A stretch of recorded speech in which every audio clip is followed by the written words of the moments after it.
In today's video, we're going to show you how to do a furnace maintenance yourself instead of having to pay an HVAC company to come and do that maintenance. In all reality, what the HVAC companies are trying to do when they set up a maintenance is get into your home so they can find something wrong with your furnace. Now, don't get me wrong, there's many HVAC contractors that are not this way, that will honestly do a maintenance and tell you if there's legitimately anything wrong. But I've seen so many comments where people say, this happened to me, an HVAC contractor came in and they tried to sell me a new furnace within 30 seconds. So we're gonna avoid that. We're gonna show you how you can check your furnace yourself to make sure you don't have a crack in the heat exchanger, to make sure that everything else is functioning like it should. And even if you have an older furnace, you can save money by not having to pay someone to do that maintenance. So let's get right into it. All right, so this is a 96% Tempstar furnace that we're using for demonstration purposes. Obviously, you can see we have a temporary quick connect gas, and we don't have a filter return box or supply. So I wanna show you this. A lot of you haven't seen from the top angle what a heat exchanger looks like. So this is your main heat exchanger. When we open this up, you'll see the burners right here, and it shoots a flame into these tubes, and it goes all the way through the heat exchanger, and it goes through the secondary heat exchanger that has those little fins. So this is one of the main components on any gas furnace. This gets hot, and then the blower simply blows the air across it, and that's how you get heat out of a gas furnace. Now, just to be clear on this, the way that I have this wired is, if you can imagine any other device plugged into an outlet like this, our furnace is basically, this is just going straight to the furnace. So this will never be live. This has power going to it right now, and this is just a regular outlet, and we're simply plugging our furnace into that outlet. And the advantage to that is that we can unplug this in the event of an emergency, and we can simply plug it into a power station, and we can run this furnace for many hours. I think this one actually tested 20 hours. So if you're curious about this, I'll leave this in the end of this video so you can check it out as well. So I just wanted to explain that. So to start with, on our maintenance, we're just gonna go ahead and take the covers off of our furnace. Now, your furnace might have, like Goodman's have 3 screws here that you need like a 5/16 nut driver to take off. This one is very basic. I love the ones that just have the knobs. They make it really easy for a homeowner to remove the covers and kind of check out their system. Okay, so I'm gonna give you a general breakdown of how a gas furnace works in case you didn't know. If you already know the function of a gas furnace and you simply want to know the maintenance aspect, skip to this timestamp. Otherwise, I'm gonna show you the basics of a gas furnace and how it functions and what all these components are. All right, so you'll notice pretty much all of the same components on any gas furnace. You'll notice this big round thing here. Sometimes on a older furnace, this will be metal. Typically the 96% furnaces will be a plastic casing like this, and you'll see PVC going out the top. Whereas an 80% furnace, you will see a metal exhaust coming out the top. This is the first thing that will start when your furnace comes on, and this is going to pull the air out of the heat exchanger and out the exterior of the home. The next thing that'll happen is your pressure switch will say, okay, the inducer is doing its job, it's spinning fast enough, this checks out. The next thing that we'll see is the hot surface igniter will come on, and then our flames will ignite. Now down here, we have our blower motor. Inside here, you can see the actual blower wheel. We'll get into checking that in just a moment. And then we have our main control board here. So we'll show you this whole process in a few moments, but I just wanted to go over kind of the basics of what all is in here. Now, if you have a downflow gas furnace, the blower assembly will be up here and the gas burner section will be down here. So same thing, they'll just be swapped if you have a downflow furnace. Now that we've got that out of the way, let's go ahead and get into our actual maintenance. Now, being as we have the door off, this door switch is preventing any power from going to this furnace. But just to be sure, we're going to either unplug this or turn off your switch. You can even turn off the breaker for your furnace, but just turning off the power here is totally fine. All right, so the first thing that we're gonna do on our maintenance is we're going to remove the burner assembly, and we're gonna clean these burners here. We're also going to clean our flame sensor, And generally, this is just a few screws here. Sometimes if you have an enclosed burner box, you'll have like a silver plate with a little plastic display so you can see the actual flame. You'll just remove that cover and that will give you access to this. All right, so what we're using here is a Malco bit. I absolutely love these. So it has a 1/4 inch and a 5/16, and literally all you do to change it is swap it out like that. It has a magnetic tip, and I highly recommend these. If you're curious where to find these, you can check them out in our Amazon store. Simply go down to the video description, click my favorite HVAC tools, and you can find these nut drivers there. Okay, so now that we got all 4 screws out there, we're simply gonna slide this back. And what you'll notice is that this manifold is pretty loose. So we can just kind of set this aside. So now that we've got that off, we want to inspect the orifices, and we can simply take a wire brush and just clean these out. I've actually seen little spiders make webs and nests in here and cause the burners to not light equally. So just make sure and clean these off. Next, what we're gonna do is we're gonna actually remove the burner tubes. So the way you do this is we're simply gonna slide it out, but first we're gonna disconnect the flame sensor, and I'll show you what that looks like in just a moment. So we're gonna slide these burners out. All right, so here's the burner assembly. This is a very small furnace, so there's only 2 burners. If you have a larger furnace, you might have 4 or even 5 burner tubes.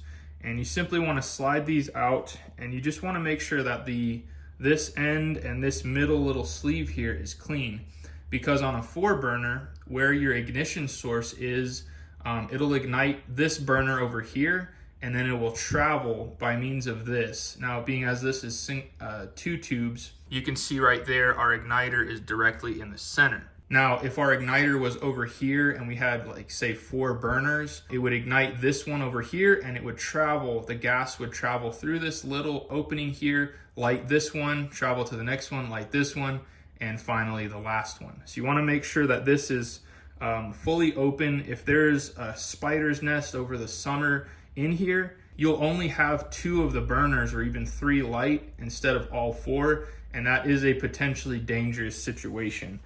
Because you're gonna be sending gas in with no flame. So we're simply gonna go through, we're gonna clean these off. And in order to get a nice pattern where that flame goes through, we just wanna make sure that this is nice and clean. And that's pretty much it. Now we're gonna actually remove the flame sensor because some flame sensors are not attached like this. It's just a little 1/4 inch screw here.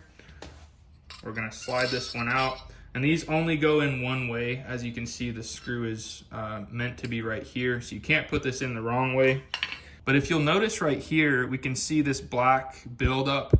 This is the #1 cause of furnace calls that I've found. This time of year when people are turning on their furnace for the first time, this flame sensor will get dirty, and you will be shooting a flame in there, but the flame sensor doesn't recognize it, and so it'll shut everything down. And so it's as simple as taking a wire brush, simply going over it and cleaning that black, or sometimes it'll be a white discoloration, just cleaning it off so that it looks all uniform here. It doesn't take much. You can even use like a $1 bill, and it's abrasive enough to clean that flame sensor. So I'm gonna go ahead and feed this back in. The burners are good. All right, before we proceed and put the burners back on, we're gonna take this opportunity to look up in the heat exchanger. Now, if you have a little flashlight, you can shine it in here and really get a good view of the inside of the heat exchanger. This is typically where you're gonna see cracks, is where the flame is initially going in, because this part is definitely the hottest. And as the flame travels down, or the warm air, this produces less heat and doesn't heat and cool as much as this portion. So you're basically going to be looking on the inside of here.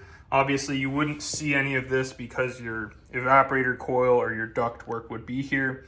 However, if you just have a straight gas furnace, you can take off a piece of the sheet metal ductwork here and put eyes on the heat exchanger. That is absolutely the best way to check if you have a crack in the heat exchanger, but a lot of times you don't have that opportunity to get eyes on it. But we're gonna show you also how we can check from underneath while simultaneously checking the blower wheel. All right, so now that we've inspected the inside of the heat exchanger, we've cleaned the burner tubes out. We're going to put this back in the same way that we slid it out. We're gonna pop this flame sensor wire back on, and then we're going to reattach our burner manifold. So we're just gonna shimmy this around right there. Okay, so what I like to check next is this tube that goes to the pressure switch or the pressure switches, just making sure that there's no debris or anything, particularly inside this end. You don't want to blow on this because that can mess up your diaphragms and your pressure switches. But as you can see right there where it goes into the furnace, sometimes corrosion will build up, especially on an older 80% furnace. And so you can take like a straight pick like this and just clear it out and make sure that there's no debris in there. All right, so next what we're gonna do is we're actually gonna pull the blower wheel out. This is actually very easy. It's not as complicated as it looks. There's a lot of wiring here, but don't be intimidated by that. Just take your time and you can remove this pretty easily. As you'll note, there's a few screws up here, and generally these blowers just have 2 screws somewhere up here on the top, and this whole thing will just slide straight out. So we'll remove those screws and we'll show you how easy this is. All right, so we got those 2 screws loose. We're simply gonna slide this out, just making sure that we're not gonna be hitting anything on our way out. And as you'll notice, this is quite an easy process. Just again, take your time and make sure that you're not hitting any wires or anything. And then this, as you can see, has a little connector here. We can get some extra slack by taking it off of that. And we're gonna slide it right out. Just like that. Now, being as this is a relatively new furnace, as you can see, the blower wheel is extremely clean. If this was an older furnace, this is a great opportunity to clean your blower wheel. You can do a couple of methods here. You can remove the motor, take the whole wheel out, and you can spray it down. Or you could use a shop vac and you can vacuum it and use like a wire brush like this one, and you can simply scrape all of that out. Whatever type of brush will work to get that debris out, and then you can simply suck it out with a shop vac. Now you also want to take this opportunity, on older furnaces you'll see a lot of dust build up in here. You want to vacuum this out because your motor needs room to breathe. It needs to have air to cool the motor. So just make sure you suck out any debris that's on the motor itself. Now, since we have this out, what we're gonna do is we're gonna show you from underneath what you can see as far as the heat exchanger, and you can kind of inspect that way. Now, if you have an 80% furnace, this will be a great method of checking the heat exchanger. But for a 96% furnace, you'll probably mostly see that secondary heat exchanger. But sometimes you can see if there's problems, if something looks like it's leaking or has a lot of rust buildup, you can catch that early on. All right, so we're gonna see if we can get you inside here. So as you can see the secondary heat exchanger here. You can't get a great view of the top heat exchanger. And so on a 96% furnace, this is not great as far as checking the heat exchanger. But again, for an 80% furnace, that's definitely a good way to check the heat exchanger. Okay, so while we have the blower motor out, you want to just make note of the amps that this motor should be pulling. It says 2.8 amps for this motor. So as long as we're below that 2.8 amps when we do our check, we'll be golden. Okay, so now that we've done our checks as far as the heat exchanger, we can go ahead and slide this blower wheel back in. So the last thing that we want to do before we fire this furnace up is we're going to check our capacitor with our voltmeter. As you can see, this has a label here. It's 25 microfarads plus or minus 6%. So we're going to go ahead and take this little screw out, and we're going to get access to these terminals. Now, while you take this out, just make sure you don't touch these leads on anything. We're going to discharge it once we get it away from this housing, and so we'll show you how to do that. Okay, so we're just going to take this screw out here, which will give us access to this capacitor. Now, before we take these leads off to check our capacitor, all we're going to do is we're going to take a screwdriver and we're just going to arc these two leads, and that will discharge the capacitor, and then you're free to go ahead and remove these leads. The leads do not matter as far as polarity. They're just two brown wires and one will go to each. All right, so again, we're 25 microfarad capacitor. Now what you're gonna need to check capacitors is a multimeter. Now this is a great tool to have as a DIYer in checking electrical connections, just maintaining your equipment. Again, I'll make sure and leave this in the video description and on our Amazon store so you can check it out. So we're at this setting here, we see NF, but as soon as we hook this up to each lead of the capacitor with nothing else connected, we see the UF pop up right there. And as you can see, we've got 25.16. So that's within that 6% range of 25. So this capacitor is good. Now, if you check that reading and it's out of spec, you can simply look up a 25 microfarad capacitor and make sure you get an American-made capacitor because the Chinese ones don't last very long, and I highly recommend the American-made ones. So let's go ahead and put this back on and we can go ahead and start our furnace. Now on these 96% furnaces that have the plastic housing, you'll see a separate capacitor here for your inducer. So we can check that. And as you can see right here, 5 microfarads is for this capacitor here. All right, so before we go ahead and button this up to start the furnace and do our last checks, we can take a moment and just clean the case. As you can see, even with this one being new, it's quite dusty. So we're just gonna wipe everything down really good and keep it nice and clean. All right, so we got everything cleaned up to the best of our ability here. Now, again, on your communication wires here, you will have communication wire, obviously, that goes up to your thermostat. But regardless of that, what we're gonna do to not have to go up to the thermostat and mess with it is we're gonna connect R and W with a little jumper wire, or you can use a little piece of thermostat wire, just some wire you have laying around. Just simply connect those two, and that will signal a heating call, and we can go ahead and check our amp draws on our motor, amp draws on this, and we're also going to check our gas pressure. So the way that we can tell which wire we want to check in the heating or cooling mode when we're doing a maintenance is you can typically see the wires that go to heat and cool. So our heat wire is going to be this blue wire. So when the furnace kicks on and the fan is running and everything, we're going to check this wire to check the amp draw, and we're going to make sure that's within spec. Now, as far as the inducer, full load amps is 0.29. So we're going to check the wiring here on this guy and make sure that we're not pulling more than that. All right, so we have W and R jumped here at the furnace. We've got our power turned back on. We've got our hands out of here, so we're not gonna get ourselves electrocuted. We're gonna go ahead and turn the power back on, and we're going to wait for everything to turn on. So the first thing we'll notice right here is our inducer coming on. And I'm just gonna walk you through this cycle as our furnace turns on. And next, as you can see, our igniter is turning on here. Next, the gas valve will turn on and it will send the flames into the burner tubes. There we go.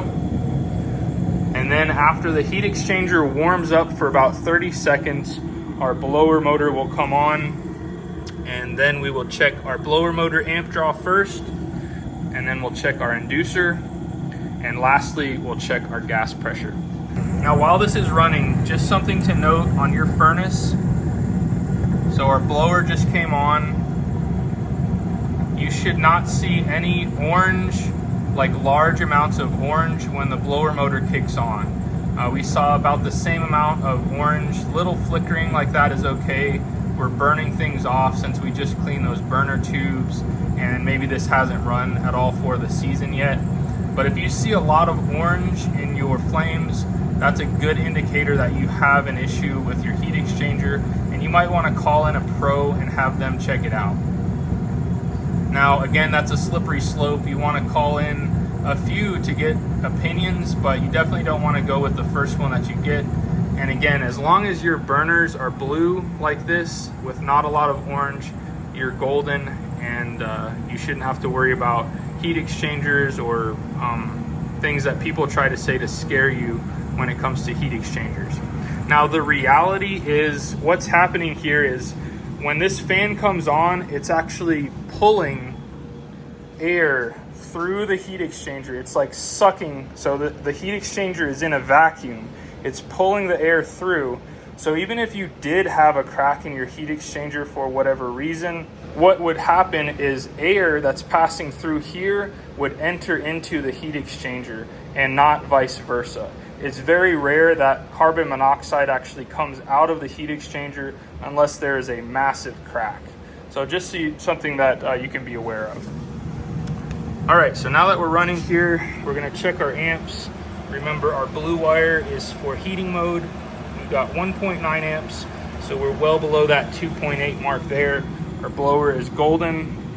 And next we're gonna check our inducer. All right, it's kind of hard to get my amp clamp around the black wire there, but as you can see, we're pulling 0.2627 amps. So we're right on par with what our inducer motor said there, which is 0.298. So we're golden on the inducer motor. Everything is working great. The last thing that we're gonna check is our gas pressure. Now, if you don't have the equipment, the manometer to check the gas pressure, simply looking at these flames, making sure they're blue. If it's an older system, this isn't something you absolutely have to do, but I wanna show you how to do this. Now, this is just a cheap manometer, but I've checked it against my field piece, and it's totally as accurate as my field piece. This one can be had for about 25 bucks, under $30 for sure, and I'll make sure and leave this in the Amazon store as well. So the 96% furnaces are very easy to check the gas pressure. So where your gas is coming in, you have an inlet right here with a little tiny Allen head, and then you have over here on the side where the manifold is, you'll have another one right here. Now that's the one we're gonna check. So we're gonna get a little Allen head bit, we're gonna loosen this, and we can even do this while it's running because it's letting out very minimal amounts of fuel here. And all we're gonna do is we're gonna slip this tube over the whole thing. So you don't have to take the screw out, you can simply slide it over and then you can check your reading. Now on an older furnace, you'll notice a cap like this one, and what you'll do is you'll take that Allen head cap out and you'll just thread this in. This comes with the kit and you can check your gas pressure that way. All right, so again, all we're gonna do here, this is a 3/32 Allen head. We're just going to attach it to this. We're just gonna loosen it, maybe a quarter turn, and then we're simply gonna slide this over that whole thing there, and now we can get our reading. All right, so we're reading 2.07. Now, if we look here on our data sheet, if we're within 0 to 4,500 feet elevation, we should be within 1.3 to 1.8 inches of water column. So in order to adjust this, all we're gonna do is we're gonna take this little brass cap off. It's very basic. And inside of here, there's a little plastic piece, and it's got a little flathead. Now, if we turn it to the right, we'll notice our pressure going up. Turn it to the left, it's going down. 1.8 is exactly where we want it. So that's where we're gonna leave it. Now just make sure you pay attention to the nameplate. A lot of gas furnaces require about 3.5 inches of water column, but this one was pretty clear that it only required 1.8, and that's exactly where we're at. So now to turn this back off, we're just gonna pull our tube off, and we're just gonna close that back off. And it's as easy as that. Well guys, it's as easy as that to perform a furnace inspection on your gas furnace. Now something else I want to mention is that a lot of technicians will do a combustion analysis, which involves tapping a hole into the exhaust pipe of your furnace and actually checking what the mixture is in the exhaust. Now this is a good way to check if you have a crack in your heat exchanger, but overall, if you have good blue flames and you don't have any type of orange when the blower kicks on, you should be good to go. Now, if you do want to go the extra measure and have someone come and just do a combustion analysis, you can definitely have that done. But as a HVAC contractor, I don't think it's something that is absolutely necessary unless you're having issues. If your furnace is cutting off due to having flame rollback or something of that nature. Now, I want to emphasize too the importance of having a carbon monoxide detector in your home at every sleeping quarter. You want to make sure that those are functioning because that's going to be an extra layer of protection for you and your family. You can save thousands over the years by doing this yourself. Now, if you're interested in seeing what this little thing was right here as far as getting power to your furnace in an emergency situation, check out this video right here and we're going to walk you through how easy that is to do and how you can be prepared in the event of an emergency. Until next time, you guys be safe. Later.